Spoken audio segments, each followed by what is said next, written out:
અહેમદાબાદ મિત્ર ન્યૂઝની ટોપ 10 ખબરોમાં આપનું હાર્દિક સ્વાગત છે। અમદાવાદમાં ફ્લેટમાં બંધ બારણે મજાકમાં ફાયરિંગ। અમદાવાદના લાંબા વિસ્તારમાં શિવાલિક રેસિડેન્સીના ફ્લેટમાં મોડી રાત્રે 3 મિત્રો મસ્તી કરી રહ્યા હતા। દરમિયાન દેશી તમંચામાંથી અચાનક ફાયરિંગ થતા એક સગીને ગોળી વાગી કે તે જમીન પર ઢળી પડ્યો। સગીની હાલત હજુ નાજુક છે। આરોપી સિદ્ધાર્થ ભૂમિહર અને રોહિત પ્રજાપતિએ ગભરાટમાં દેશી તમંચો કચરામાં ફેંકી દીધો હતો, જેની પોલીસ શોધખોળ કરી રહી છે અને આ ઘટનાની જાણ થતાં જ પોલીસે બંને યુવકોને રાઉન્ડ અપ કરી લીધા છે। ઇન્ડિગોએ રસ્તે રજળ્યા તો ભારતીય રેલ વહારે આવી। ઇન્ડિગોની ફ્લાઇટ કેન્સલ થવાને કારણે પશ્ચિમ રેલવે દ્વારા 9 સ્પેશિયલ ટ્રેન દોડાવવામાં આવી રહી છે, જેના પગલે મહારાષ્ટ્ર, ગુજરાત, રાજસ્થાન અને દિલ્હીના મુસાફરોને ટ્રેન મારફત તેમના સિટી સુધી પહોંચાડવામાં આવી રહ્યા છે। 2 દિવસમાં 8 ટ્રીપમાં મુસાફરોએ લાભ લીધો છે। ઇન્ડિગોની ફ્લાઇટ કેન્સલ થવાનો સિલસિલો યથાવત। આજે સતત 7મા દિવસે અમદાવાદ એરપોર્ટ પર અવરજવર કરતી ઇન્ડિગોની ફ્લાઇટ કેન્સલ થવાનો સિલસિલો યથાવત રહ્યો છે।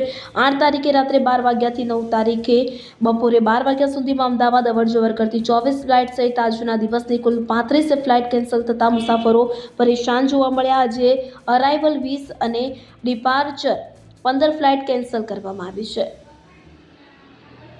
જોધપુરમાંથી ઝડપાયેલા 40 કરોડના ડ્રગ્સ કેસમાં ગુજરાત કનેક્શનની તપાસ ચાલુ। ગુજરાત એટીએસે રાજસ્થાન પોલીસ સાથે જોધપુરમાં સંયુક્ત ઓપરેશન કરી 40 કરોડનું ડ્રગ્સ ઝડપી પાડ્યું। જોધપુરના સોઈત્રા ગામમાંથી ડ્રગ્સની ફેક્ટરી ઝડપાઈ 6 પેડલરોને પણ ઝડપી લીધા છે। આ તમામની પૂછપરછ હાલ રાજસ્થાન પોલીસ કરી રહી છે। પોલીસની પ્રાથમિક તપાસમાં ડ્રગ્સ રેકેટ રાજસ્થાન અને ગુજરાત બંને રાજ્યોમાં ચાલતું હોવાનું સામે આવ્યું।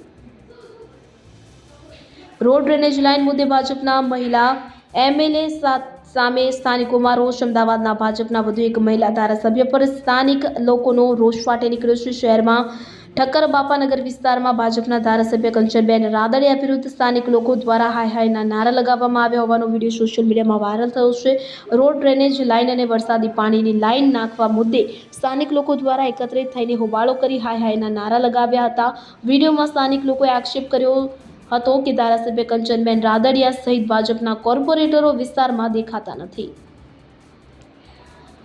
પડતર પ્રશ્ને આંગણવાડી અને આશા વર્કર બહેનો પ્રતિક ઉપવાસ પર। અમદાવાદ કલેક્ટર કચેરી ખાતે રાજ્યભરની આંગણવાડી બહેનો અને આશા વર્કર બહેનો પોતાની પડતર માંગણીઓને લઈને એક દિવસના પ્રતિક ઉપવાસ પર ઉતરી ગયા છે।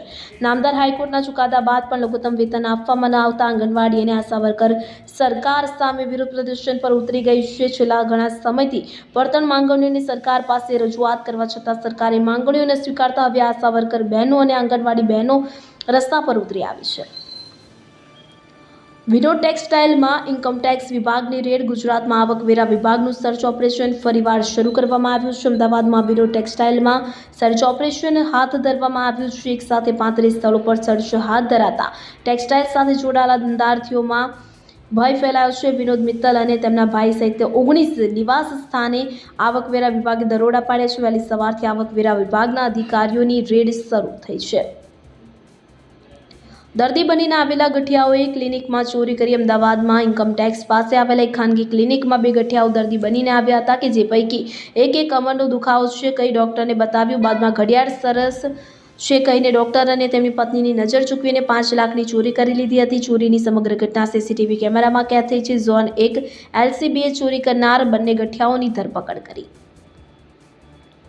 શેરબજારમાં રોકાણના નામે એપ્લિકેશન ડાઉનલોડ કરાવી 11.95 લાખ પડાવે। અમદાવાદમાં એમટીએસ બસના કંડક્ટરને શેરબજારમાં રોકાણ કરવાના બહાને 11.95 લાખ પડાવ્યા છે। સાયબર ગઠિયાઓએ ગ્રુપમાં એડ કરીને કંડક્ટરને એપ્લિકેશન ડાઉનલોડ કરાવી હતી કે જેમાં રોકાણ કરાવી વધુ નફો બતાવતા હતા અને નફાની રકમ વધતા કંડક્ટરે ઉપાડવાનો પ્રયત્ન કર્યો પણ ઉપડી શકી ન હતી। આ અંગે કંડક્ટરે સાયબર ક્રાઇમમાં ફરિયાદ નોંધાવી છે।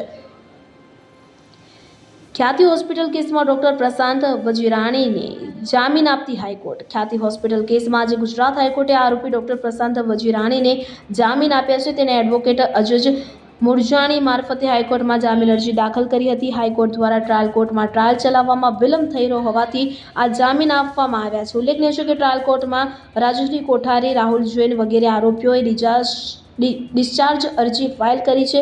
એની ઉપર આવતીકાલે અમદાવાદ ગ્રામ્ય કોર્ટ ચુકાદો આપે તેવી શક્યતા છે। વડી ડોક્ટર પ્રશાંત વજીરાણીને પોલીસે અરેસ્ટ કરે 1 વર્ષ કરતાં વધુ સમય વીતી ચૂક્યો છે। અહેમદાબાદ મિત્ર ન્યૂઝની યુટ્યુબ ચેનલને સબસ્ક્રાઇબ કરો અને બેલ આઇકન જરૂરથી દબાવો, જેથી મહત્વના સમાચાર આપના સુધી જલ્દીથી પહોંચે.